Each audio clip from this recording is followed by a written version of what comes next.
Welcome muli sa Tagalog Movie Recap here. Para lang ito sa mga tamad manood ng mahabang movie. Kaya kung tamad ka, halika na, sit back and relax. Ikukwento ko ngayon sa inyo ang 2025 thriller action movie na pinamagatang The Amateur. Jesus, Mary and Joseph. Did we test your vision? Guess I just have to get that close. Sure, I'll teach you. Oh, come on, take it. What is it? What are you... Take it. Aye. Now. Point it at my chest. Point it at my chest. Do it now. All right. Put your finger on the trigger. Come on, Charlie. Paralyzing, isn't it? When the time comes, I'll pull the trigger. When the time comes, you won't even remember which end of the gun the bullet comes out. Nagbubukas ang pelikula kay Charlie Heller sa kanyang garahe. Nagtitipon ng mga piyesa upang ayusin ang isang lumang eroplano na dati ay ibinigay sa kanya ng kanyang asawa bilang regalo. Pumasok ang kanyang asawa na si Sarah at pinaalalahanan siya na malapit na siyang umalis para sa isang business conference sa London. Hiniling niya sa kanya na pumasok sa loob at ihatid siya. Sa kusina, gumawa si Charlie ng isang tasa ng kape para sa kanya. Isang bagay na pabirong sinabi ni Sarah, hindi siya mabubuhay kung wala si Charlie sa biyahe. Inanyayahan niya si Charlie na maglakbay kasama niya. Ngunit marahan itong tinanggihan ni Charlie. Ipinaliwanag na mayroon pa siyang mga gawain sa trabaho na kailangan niyang asikasuhin. Nang dumating ang sasakyan, inihatid siya ni Charlie palabas. Hinalikan siya bilang paalam at pabirong tumakbo pa na kasunod ng kotse habang ito ay papalayo. Kalaunan dumating si Charlie sa kanyang lugar ng trabaho. Ang punong himpilan ng CIA. Pagkatapos dumaan sa seguridad, sinalubong siya ng isang field agent na kilala bilang The Bear na nagtanong kung maaari bang tulungan ni Charlie na ayusin ang kanyang computer sa oras ng tanghalian tulad ng nakaraan. Pumayag si Charlie at nagtungo sa kanyang departamento, Decryption and Analysis, kung saan sinuyod siya ng mga security scanner habang siya ay pumapasok.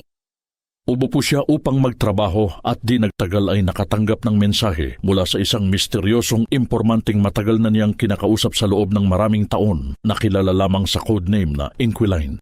Nagpadala si Inquiline sa kanya ng isang file na nagbababala sa kanya na maging lubhang maingat dahil naglalaman ito ng lubhang kompromisong impormasyon. Be careful with this data. It's highly compromising for your agency. How's the weather in Istanbul? Nice try. Just a matter of time. You think? It's been 5 years, Charlie, and you're still guessing. I'll get there. I like puzzles. Not as much as I like anonymity. If I had to guess, you're a 50-year-old Russian man living in Istanbul with an affinity for Reddit boards and Turkish coffee. Sinubukan ni Charlie na buksan ang file, ngunit patuloy siyang nakakaranas ng mga error code. Sa oras ng tanghalian, nakita ni Charlie at ng kanyang mga katrabaho ang The Bear na pumapasok sa cafeteria. Tinukso ng iba si Charlie tungkol sa pagiging matalik na magkaibigan nila ng nakakatakot na ahente. Ipinagkibit balikat ito ni Charlie. Sinabing magkakilala lamang sila at na minsan niya lamang iniligtas ang buhay ng The Bear. Bumalik sa kanyang mesa, sinubukan muli ni Charlie na mabuksan ang file. Tumawag si Sarah upang ipaalam na ligtas siyang nakarating sa London at inamin niyang alam na niya dahil sinusubaybayan niya ang kanyang flight. Nangako siyang tatawag muli sa kanya kapag natapos na niya ang kanyang ginagawa. Hindi pa rin ma-access ang file. Dinala ni Charlie ang kanyang computer sa isang restricted room na nakalaan para sa senior staff upang magamit niya ang supercomputer. Matapos ang ilang pagsisikap, sa wakas ay nabuksan niya ito at ang kanyang natagpuan ay nagpasindak sa kanya. Ang file ay naglalaman ng top secret na ebidensya ng mga drone strike na itinago bilang mga suicide bombing na tinakpan ng mga ulat ng balita. Ipinakita ng footage na hindi bababa sa 150 katao ang napatay, kabilang ang French Special Forces at Danish Marines. Mas masahol pa, ang buong operasyon ay pinlano at pinahintulutan ni Chief Moore, ang sariling boss ni Charlie. Nayugyog, umalis si Charlie sa restricted room at nakasalubong ang kanyang kaibigan at katrabaho na si Carlos. Ipinahiwatig niya na maaaring may na-access siyang hindi niya dapat nakita. Binalaan siya ni Carlos na panatilihin itong tahimik. Nang gabing iyon, pinawagan ni Charlie si Sarah, ngunit hindi ito sumagot. Nag-iwan siya ng voicemail na sinasabing namimiss niya siya at hinihiling na tawagan siya pabalik. Kinaumagahan sa opisina, pumasok si Charlie at natagpuang nakatayo si Chief Moore sa kanyang workspace. Mainit siyang binati ni Moore. Tinanong niya si Charlie kung napanood na niya ang balita kamakailan. Inamin ni Charlie na hindi pa siya nakakahanap ng mapagkakatiwalaang outlet. Pagkatapos ay hiniling ni Moore na sumunod siya sa opisina ng direktor. Sa loob, ipinakilala siya ni Moore kay Director O'Brien, ang bagong talagang direktor ng CIA. Malungkot niya na ibinunyag ni O'Brien na nagkaroon ng isang pag-atake ng terorista sa London, sa mismong hotel kung saan nananatili si Sarah. Pagkatapos ay ibinigay ni Moore ang nakapipinsalang balita. Charlie, I'm very sorry, Mr. Heller. What? your wife has been killed. No. No, she's at a conference. We should call her. Charlie, I'm Can very we call sorry her? to give you this. I have to call her. Ngunit binuksan ni Moore ang TV na nagpapakita ng live coverage ng insidente. Ipinaliwanag ng reporter na 4 na terorista ang sumugod sa hotel, kumuha ng 3 hostage at pumatay ng 2 tao, kabilang ang isang Amerikanang babae. Kumapit pa rin si Charlie sa pagtanggi hanggang sa ilabas ni Moore ang security footage ng hotel. Kinumpirma ng video ang hindi maisip, isa si Sarah sa mga biktima. Kalaunan sa araw na iyon, inihatid ni Carlos si Charlie pauwi. Pagdating nila, dinumog ng mga reporter ang kanyang kapitbahayan. Sinusubukang makakuha ng pahayag mula sa kanya. Mag-isa sa tahimik na bahay wasak si Charlie, hindi magawang iproseso ang pagkawala. Kinaumagahan, hinarap ni Charlie si Chief Moore at Supervisor Caleb. Iginigiit niyang malaman kung bakit walang progreso sa kaso. Itinuturo na ang London ay may halos 1 milyong CCTV camera. Walang paraan na naglaho ang mga terorista nang walang bakas. Lalo na't nagmaneho sila papunta sa trapiko. Tiniyak sa kanya ni Caleb na pananagutin ang mga responsable at inulit ito ni Moore. Hinihimok si Charlie na umuwi at magpahinga. Kinabukasan pumunta si Charlie sa paliparan upang tanggapin ang bangkay ni Sarah at ang kanyang mga gamit. Pag-uwi, binuksan niya ang maleta nito at nakakita ng isang maliit na gift bag na dinala nito para sa kanya. Sa loob ay isang puzzle at isang taos-pusong mensahe. Nadurog siya sa kilos na iyon at bumagsak sa pag-iyak. Nang gabing iyon, naghanap siya online ng impormasyon tungkol sa pag-atake. Nakakita siya ng mga video sa X, kabilang ang isa na tampok si Sarah. Ngunit hindi niya magawang panoorin ito. Hindi mapakali at hindi kayang magluksa ng tahimik sa bahay. Bumalik si Charlie sa trabaho. Muli siyang pumasok ng palihim sa restricted room upang gamitin ang mga supercomputer at sinimulang imbestigahan ang pag-atake ng mag-isa. Hinahack niya ang CCTV system ng hotel at kinukuha ang buong timeline mula nang dumating ang mga terorista hanggang sa kanilang pagtakas. Tinatipon niya ang bawat detalye at dinadala ang kanyang mga natuklasan sa kanyang mga nakatataas. Ayon sa footage, ang 4 na terorista ay nagnakaw ng sasakyan sa silangang bahagi ng lungsod. Nilinis ito sa mga fingerprint at DNA. Pagkatapos ay pumasok sa hotel sa pamamagitan ng service door. May naka-schedule silang pulong sa isang kumpanyang Indonesian na tinatawag na Impact Investment. May nagkamali at nagkaroon ng pagtatalo sa hallway. Isa sa mga terorista ang bumaril sa mga security officer ng kumpanya. Nag-trigger ito sa mga staff ng hotel na tawagan ng pulisya. Na-corner at desperadong makatakas, sumugod ang mga terorista sa isang conference room at kumuha ng mga hostage bilang leverage. Kabilang si Sarah sa kanila. Kinuha lamang nila si Sarah dahil sinubukan niyang iligtas ang ibang tao. Nagpatakbo si Charlie ng voice at facial analysis sa footage at natukoy ang 4 na umaatake. Si Mishka na nakabase sa Moscow. Si Lawrence Eilish, isang dating operatiba ng South African Special Forces. Si Gretchen, isang dating opisyal ng Armenian Intelligence. At sa wakas ang pumatay kay Sarah at ang leader ng mga mercenary. Sarah's killer is harder to track. He seems to sense the cameras, says nothing. But I processed all the CCTV, cell phones, dash cams, body cams, and the audio to give us a 360, and that provides us with an ID. This is Horst Schiller. Loose affiliations with dozens of mercs and defense groups. I'm still filling that in. Inihayag din ni Charlie na natuntun niya ang lokasyon ni Gretchen. Nasa Paris siya at bumibisita sa parehong cafe araw-araw upang bumili ng tinapay nang hindi magpakita ng anumang sorpresa. Sina Moore at Caleb na pagtanto ni Charlie na alam na nila ang lahat ng ito.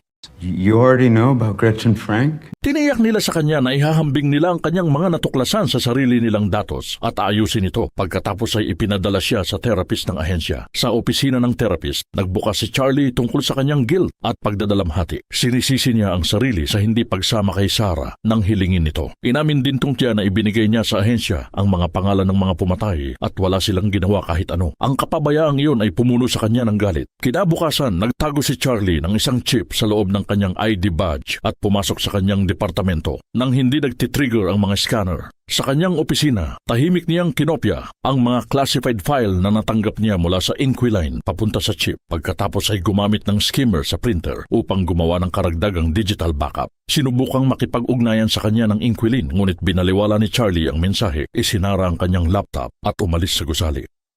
Nang gabing iyon, dumaan siya sa isang bar. Hiniling ng may-ari sa kanya na bantayan ang counter sandali. At habang naghihintay si Charlie, napadako ang kanyang mga mata sa lumang jukebox na kumikislap sa sulok. Kinaumagahan, dala ang ebidensya. Muling hinarap ni Charlie si Chief Moore at si Caleb. Inilatag niya ang buong kasaysayan ni Moore ng hindi autorisadong black ops. Pambobomba sa isang ospital sa Syria, pag-atake sa isang kaalyadong base sa Yemen. Ibinunyag niya na inactivate niya ang isang deadman switch. Kapag nabigo siyang maglagay ng code bawat 5 oras, automatikong ipapadala ang mga file sa 2 pangunahing mamamahayag at sa loob ng 24 na oras, ang buong koleksyon ay magiging publiko. Nahaharap dito, tinanong ni Caleb kung ano talaga ang gusto ni Charlie. Sinabi ni Charlie na ayaw niyang sila ang mag-eliminate sa mga pumatay. Gusto niyang siya mismo ang gumawa nito. Hinihingi niya ang buong pagsasanay, kagamitan, peking mga pasaporte, mga armas, pera at lahat ng kinakailangan upang tugisin sila ng personal. Tinutuya siya ni Moore. Nagbibiro na hindi kayang talunin ni Charlie ang isang 70 taong gulang na madre sa isang arm wrestling match. Ngunit nang makita nilang seryoso siya, nag-aatubili silang pumayag pagkatapos ng komprontasyon. Narating ni Charlie ang kanyang kotse at agad na nagsuka dahil sa matinding stress. Sa opisina ni Moore, inaakala ni Moore na nagbabluff si Charlie, ngunit binabalaan siya ni Caleb na huwag isugal iyon. Nagpasya silang sumunod sa ngayon, ngunit kapag natuntun nila ang dead man's switch o nakumpirmang nagsisinungaling siya, aalisin nila siya at sasabihing isa itong aksidente sa pagsasanay. Iminungkahi ni Moore na dalhin ang isa sa kanilang mga tauhan si Henderson upang sanayin si Charlie. Dumating si Charlie sa pasilidad ng pagsasanay ng CIA kung saan nakilala niya si Henderson. Habang papunta sila, ipinakilala nito ang sarili bilang Colonel Henderson at sinabi kay Charlie na kailangan niyang sundin ang bawat utos ng walang tanong kung nais niyang magkaroon man lang ng pagkakataong mabuhay sa kanyang misyon. Samantala, pabalik sa ahensya, nagkukumahog si Caleb at isang grupo ng mga analyst upang malaman kung paano na ipasok ni Charlie palabas ng gusali ang mga highly classified file. Sinuri nila ang CCTV footage, ngunit wala silang nakitang anuman sa mga kamay ni Charlie. Sinuyod nila ang kanyang opisina, ngunit wala ring nakita roon. Iminungkahi ng isang ahente na maaaring gumamit siya ng skimmer, isang device na kayang lihim na kumopya ng data. Sumingit ang ikatlong ahente, itinuro na maaaring gamitin ang mga skimmer sa mga printer. Ibig sabihin, maaaring pinadala ni Charlie ang mga file sa isang printer, binago ang software nito at gumamit ng magnetic strip upang kunin ang data. Gayunpaman, hindi pa rin nila maunawaan kung paano niya naipasok ang chip lampas sa mga scanner. Muling sinuri ang CCTV, nakakita sila ng footage ni Charlie na bumibili ng magnetic strip. Iminungkahi ni Chief Moore na maaaring nilunok niya ang chip, ngunit madedetect din niyo ng mga body scanner. Nauubusan ng ideya, iniutos ni Caleb ang isang buong paghahalughog sa bahay ni Charlie, ngunit wala rin itong nakita. Sa pasilidad ng pagsasanay, nagsimula si Charlie sa firearms training at naging napakasama ng resulta. Hindi siya makatutok ng maayos, gaano man siya magsikap. Inilapit ni Henderson si Charlie sa target, ngunit kahit ganoon, hindi pa rin niya ito matamaan. Sa point-blank range lamang siya sa wakas nakapagpaputok ng tama. Kinabukasan, kumuha si Charlie ng klase tungkol sa paggawa ng improvised explosives at sa pagkakataong ito nag-excel siya. Nakabuo siya ng homemade bomb na halos walang tulong. Kalaunan, walang tigil siyang sinanay ni Henderson sa kanyang peking identidad sa ilalim ng matinding pressure. Pagkatapos ay naghanda ng maraming peking pasaporte para sa kanya. Sa punong tanggapan, napansin ni na Caleb at isang ahente sa CCTV na bumisita si Charlie sa isang partikular na bar ng 2 beses. Isa sa mga pagbisitang iyon ay sa araw na kinopya niya ang mga file.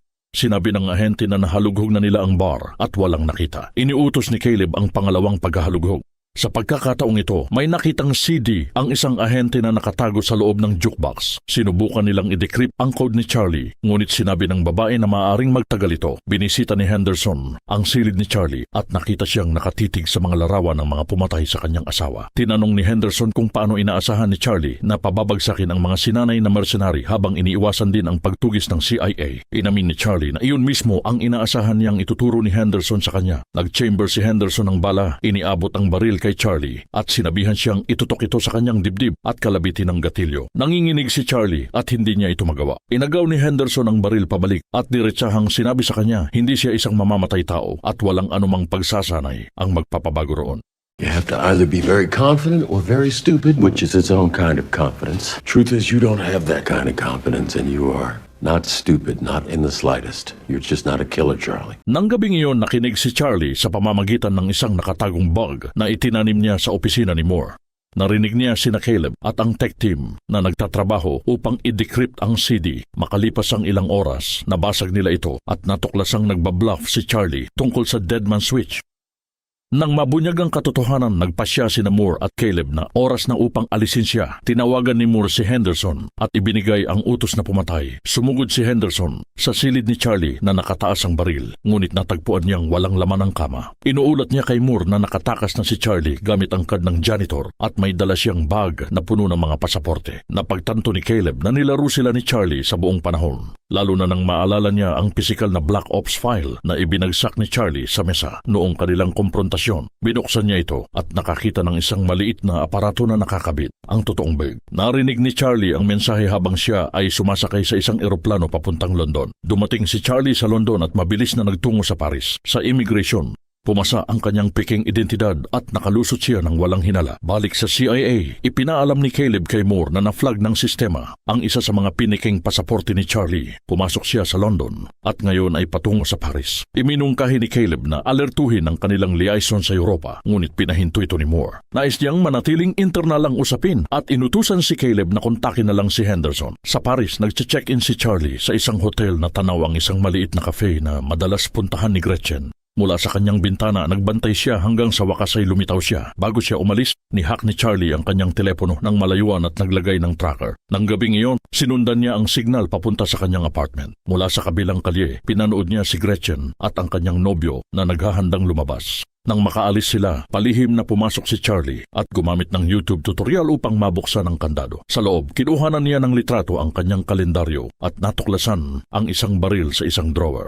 Matapos ang sandaling pag-aatubili, inilagay niya ito sa kanyang bulsa. Bigla, nakarinig siya ng mga boses sa ibaba. Maagang nakabalik ang magkasintahan. Sa takot, palihim na lumabas si Charlie at nagmadaling umakyat sa mga hagdan. Nang marating ni Gretchen ang kanyang pinto, tinutukan siya ni Charlie ng baril mula sa mga anino, ngunit natigilan. Hindi niya kayang kalabitin ang gatilyo. Nanginginig, tumakas siya pabalik sa kanyang hotel, hingal at takot na takot. Sa kanyang silid habang sinusuri ang litrato ng kalendaryo ni Gretchen, napansin niyang may appointment siya sa ospital kinabukasan. Sinaliksik niya ang lokasyon at nalaman na nagpapatingin siya sa isang allergy specialist na gumagamot ng mga kondisyong may kaugnayan sa pollen at bumuo ng isang plano. Kinaumagahan, bumili si Charlie ng isang buke. All of them, please. The lilies as well, please. All of them. You must have done something really bad. Not yet. At naghintay sa isang cafe sa tapat ng ospital. Nang dumating si Gretchen, sinundan niya siya papasok. Sa gitna ng kanyang paggamot, biglang namatay ang computer ng doktor. Si Charlie ang may kagagawa ng pagkawala ng kuryente. Nang lumabas ang doktor upang tingnan ang problema, palihim na pumasok si Charlie na nakabihis bilang staff. Ikinandado ang pinto at ikinulong si Gretchen sa loob ng respiratory chamber. Nabahala, hiniling niyang malaman kung sino siya. Nagbomba si Charlie ng puro at mataas na konsentrasyon ng pollen sa loob ng chamber na nagpasimula ng matinding allergic reaction. Habang nahihirapan siyang huminga, nakiusap siya na ibunyag ang lokasyon ni Horst Schiller na nangangakong palalayahin siya. Sa labas, kumakatok ng malakas ang mga doktor sa pinto. Ilang sandali bago mawala ng malay si Gretchen, bumigay si Charlie. Binuksan niya ang chamber. Bigla siyang lumabas, tinulak siya palayo at sinubukang tumakas. Nag-agawan sila, ngunit nananaig siya at nakatakas. Hinugot ni Charlie ang kanyang baril at hinabol siya sa kalye, ngunit isang van ang biglang rumagasa sa daan at agad siyang nabangga. Namatay si Gretchen sa mismong lugar. Nilapitan ng nayayanig na si Charlie ang kanyang katawan, kinuha ang kanyang telepono at tumakbo. Bumalik siya sa kanyang hotel, naglinis, nag-impact at bumili ng tiket ng tren papuntang Marseille. Samantala, sa CIA, kinumpronta ni Director O'Brien si Moore tungkol sa pagkamatay ni Gretchen, lalo na humihingi ng mga sagot ang embahador ng French Pransya. ambassador is asking.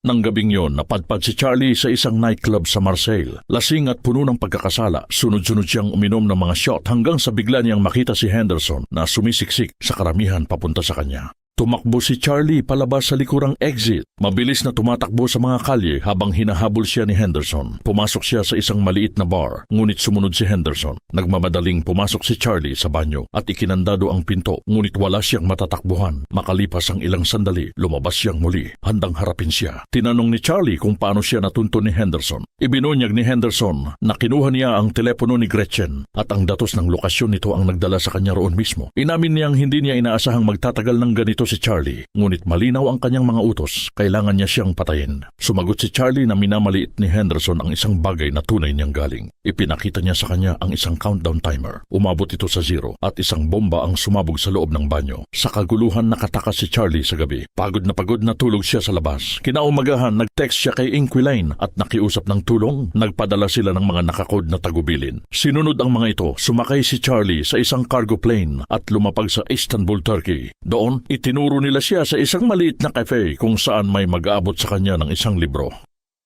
Sa loob, nagpadala siya sa kanila ng mensahe at sa sandaling iyon, nag-buzz ang telepono ng isang lalaking nasa katanghaliang gulang. Sa pag-aakalang ang lalaki ay si Inquiline, nilapitan siya ni Charlie, ngunit isang babae ang sumalo sa kanya. Inabot niya sa kanya ang isang libro at tahimik na sinabi na mali ang taon niya. Inutusan niya siyang tingnan ang kanyang telepono at makipagkita sa kanya sa labas. Sa kanyang pagkagulat, si Inquiline ay isang babae, hindi ang mas matandang lalaking inakala niya. Sinubukan ni Charlie na ipaliwanag kung bakit niya kailangan ng tulong niya, ngunit alam na niya, hindi ligtas na mag-usap doon. Kaya sinabi niya na magkita sila sa isang garahe sa loob ng 30 minuto. Nang dumating siya, sumakay siya sa kanyang kotse at umalis siya sa pagmamaneho. Sa daan ipinaliwanag niya ang kanyang kwento.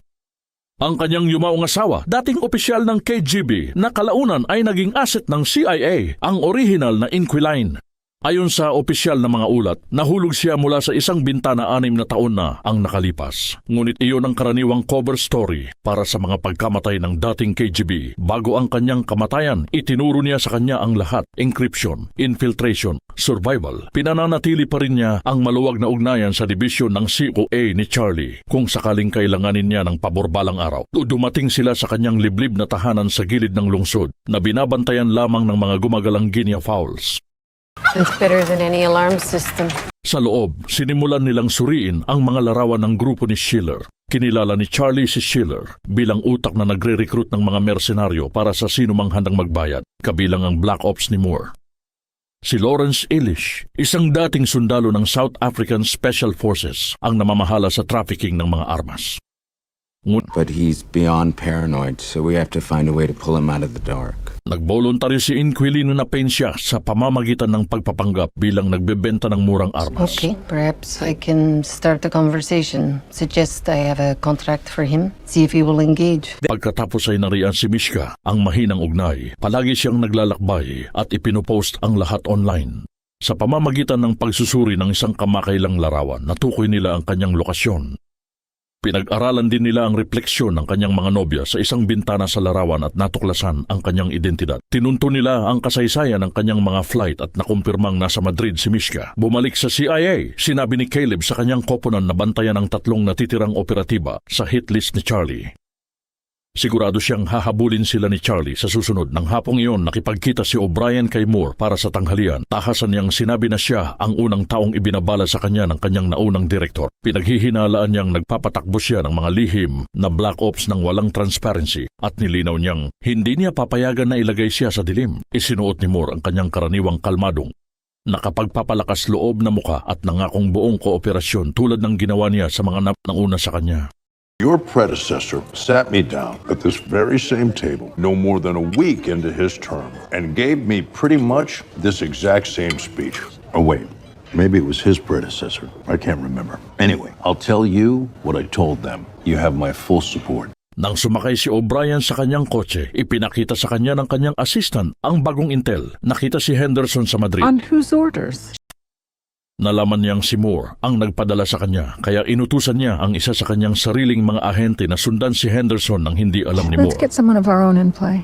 Samantala, matagumpay na natuntun ni na Charlie at Inquiline si Mishka sa isang hotel sa Madrid. Nakapasok sila sa security feed ng hotel at pinanood siya ng real time. Alam ni Charlie na binabantayan din ng koponan ni Moore si Mishka. Malamang na naghihintay na magpakita siya, ngunit iginigiit niyang magpatuloy. Hiniling niya kay Inquiline na bantayan si Henderson at bantayan siya. Ito ang ipapadala nila.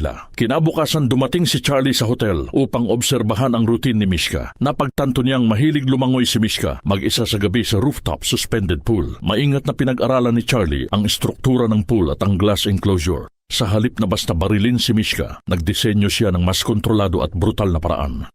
Samantala, papalapit na si Henderson. Tumawag siya kay Moore na nagmumungkahing patawarin nila si Charlie. Not for me to say here, boss, but why bury him? Why not just roll him up? We're past that. Too big of a stench. Look, he practically invented half of our surveillance tech. Now, I will find him. But you might have a bigger stench on your hands if he gives us the slip again. You won't let that happen. Nagtipon si Charlie ng mga supply para sa kanyang plano at gumawa ng isang aparato na dinisenyo upang ikompromiso ang rooftop pool. Pagsapit ng susunod na gabi, handa na ang lahat. Sinundan niya si Mishka sa loob ng hotel. Hindi alam na malapit na rin si Henderson sa likuran niya. Sa lobby, napansin ni Charlie ang isang lalaking sumusunod sa kanya at tahimik na hiniling kay Inquilin sa pamamagitan ng isang nakatagong earpiece na magpatakbo ng facial recognition. Bago pa man siya makapagsimula, nakita niya si Henderson sa mga security feed na diretso papunta sa kanya. Ang isa pang lalaki ay si IA rin, ang ipinadala ni O'Brien upang sundan si Henderson. Let's get someone of our own in play. Hinimok siya ni Inquiline na itigil, ngunit tumanggi si Charlie. Dapat magpatuloy ang palabas. Narating ni Charlie ang rooftop at hinarap si Mishka sa pool. Hiniling niyang malaman kung nasaan si Schiller. Ibinunyag na siya ang asawa ng babaeng tinulungan ni Mishka na patayin. Pagkatapos ay ipinakita niya kay Mishka ang isang maliit na remote. Ipinaliwanag ni Charlie na dahan-dahan niyang dinidecompress ang hangin sa pagitan ng mga patong ng glass enclosure at na isang pindot lamang ang magwawasak sa buong struktura. Nataranta si Mishka at sinubukang umakyat palabas ng tubig. Ngunit pinindot ni Charlie ang buton. Nabiyak ang salamin pagkatapos ay sumabog palabas. Nahulog si Mishka mula sa rooftop hanggang sa kanyang kamatayan. Agarang sinabi ni Inquilin kay Charlie na tumakas. Papalapit na si Henderson. Inutusan niya siyang pumunta sa basement. Ngunit naabutan siya ni Henderson sa tamang oras. Bago pa siya mahawakan ni Henderson, tinakal siya ng pangalawang ahente ng CIA at ang dalawa ay sumabog sa isang mabangis na laban. Hinampas ni Henderson ang baton habang ang ahente ay nanlashing gamit ang kutsilyo. Pinanood ni Charlie mula sa pintuan habang ibinangga ni Henderson ang ulo ng ahente sa isang washing machine. Hinugot ng ahente ang isang nakatagong baril mula sa kanyang medyas at binaril si Henderson sa tiyan. Inagaw ni Henderson ang baril at nagpaputok sa ulo ng ahente. Pinatay siya. Nag-atubili si Charlie. Gustong tulungan ng sugatang si Henderson. Ngunit nakiusap si Inquilin sa kanya na tumakbo. Kaya tumakbo siya. Bumalik sa punong himpilan ng CIA. Ipinatawag ni Director O'Brien si Moore. Tinanong niya kung nasaan si Charlie at sinabi ni Moore na si Charlie ay nasa bereavement leave pa rin at hindi maabot. Nangako siyang i-update siya kung may magbago. Ngunit nang umalis muli si Moore, tumingin si O'Brien sa kanyang screen, isang surveillance image ni Charlie sa Madrid Hotel, at napagtanto na ang kanyang nasasakupan ay naglalaro ng dobling laro. Inilalagay siya sa dilim. Sa ibang lugar, pinag-aralan ni Caleb at ng kanyang koponan ang parehong larawan. Napagtanto nilang hindi nag-iisa si Charlie. Nakikipag-ugnayan siya sa isang tao. Sa paghalukay sa nahak na sistema ng hotel at sa mga naka-encrypt na chat ni Charlie, natukoy nila ang kanyang misteryosong kapareha, isang 50-year-old na lalaking may codename na Inquiline, nakabase sa Istanbul. Inutusan ni Caleb ang koponan na tukuyin ang kanyang lokasyon. Nang hapong iyon, nasa labas si Charlie na nagpapakain sa mga guinea fowls. Nang sumama sa kanya si Inquiline at marahang nagtanong kung paano siya nakakaraos. Inamin ni Charlie na mas maayos niyang nahawakan ang huling misyon na ito kaysa sa una. Tahimik na ibinahagi ni Inquilin na matapos mamatay ang kanyang asawa. Pinuno niya ang katahimikan ng trabaho at iniisip niya kung ganoon din ang ginagawa ni Charlie.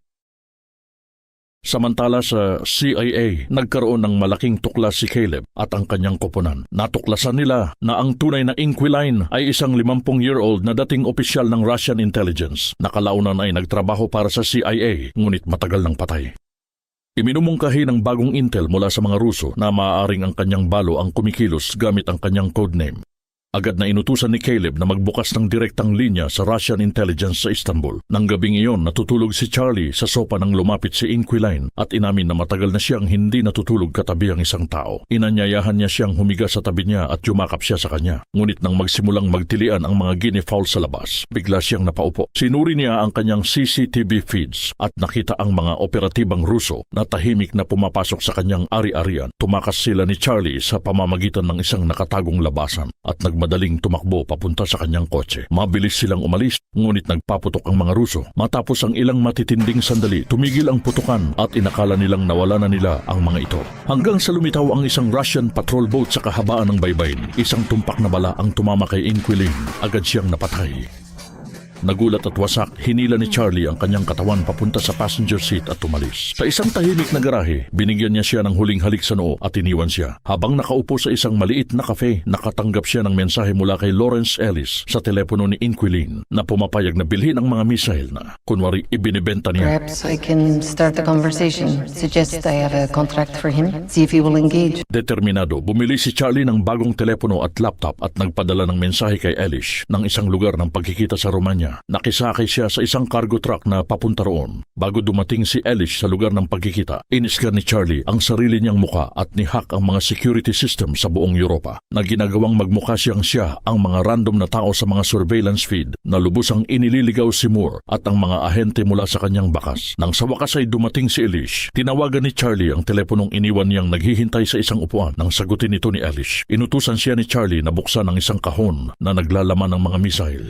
Sa sandaling itinaas ni Elish ang takip, isang IED na ginawa ni Charlie ang na-activate.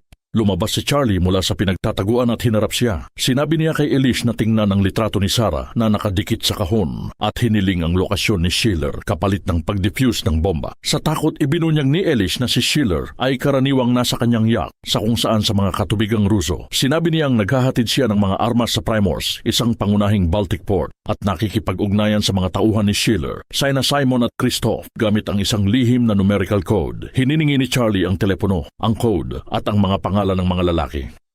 Kinuha niya ang mga ito, naglakad palayo at binaliwala ang desperadong pagsusumamo ni Elish. Sa punong himpila ng CIA, napagtanto ni Caleb na inililigaw sila ni Charlie gamit ang mga random na paglitaw sa CCTV. Nang dumating ang balita ng pagkamatay ni Elish sa Romania, agad niyang tinukoy na si Charlie ang may gawa. Kalaunan dumating si Charlie sa Primorsk sakay ng bangka. Nagrenta siya ng isang silid at sa wakas ay nalutas ang palaisipang iniwan ni Sarah. Kinaumagahan sa daungan, nakakita siya ng kahina-hinalang pickup truck. 3 lalaki ang bumaba. Ipinadala ni Charlie ang lihim na code sa isa sa mga numero ni Elish at agad na sinuri ng isa sa mga lalaki ang kanyang telepono.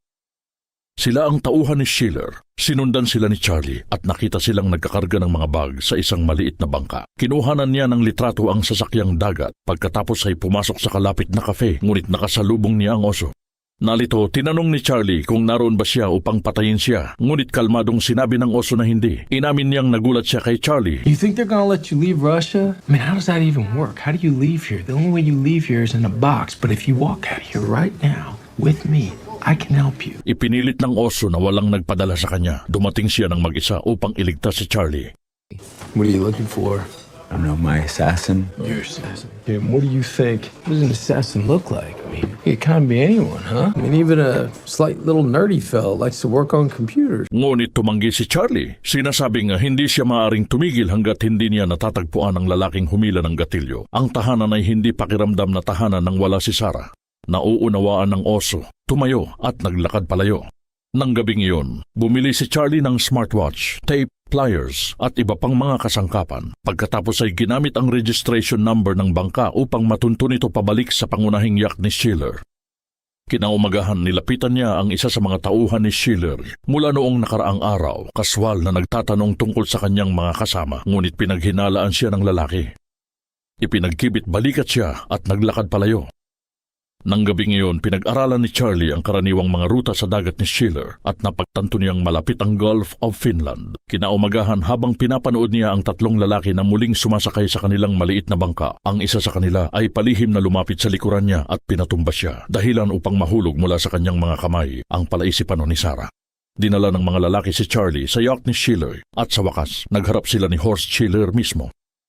Itinaas ni Schiller ang isang bomba, isa na itinanim ni Charlie ng mas maga at nangutya. Sinasabing na insulto siya na inakala ni Charlie na may papatay sa kanya gamit ang isang bagay na ganoon ka-primitive. Kalmadong sinabi ni Charlie na alam niya ang lahat tungkol sa mga lihim na Black Ops mission na isinagawa ni Schiller para kina Moore at Caleb. Ngunit hindi iyon ang dahilan kung bakit siya naroon. Ibinunyag niya ang tunay na dahilan. Pinatay ni Schiller ang kanyang asawa, si Sarah, at nais niya ng paghihiganti. Ipinaliwanag ni Schiller ng may nakakakilabot na kalmado na ang pagkamatay ni Sarah ay hindi personal, kundi kinakailangan lamang. Hinaharangan ng mga pulis ang kanilang ruta, kaya pinatay niya siya upang magpadala ng mensahe.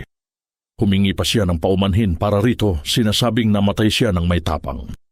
Pagkatapos ay inilipat niya ang usapan. Tinatanong kung bakit pinatay ni Charlie ang kanyang mga tauhan mula sa malayo at sa ganoon kababrutal na mga paraan. Ngumisi si Schiller at sinabing iyon ay dahil hindi kayang kumitil ng buhay ni Charlie ng harapan. You are not so different to me. Killing these people to find your way here to me. Has it made you feel better? I won't know till I've killed you.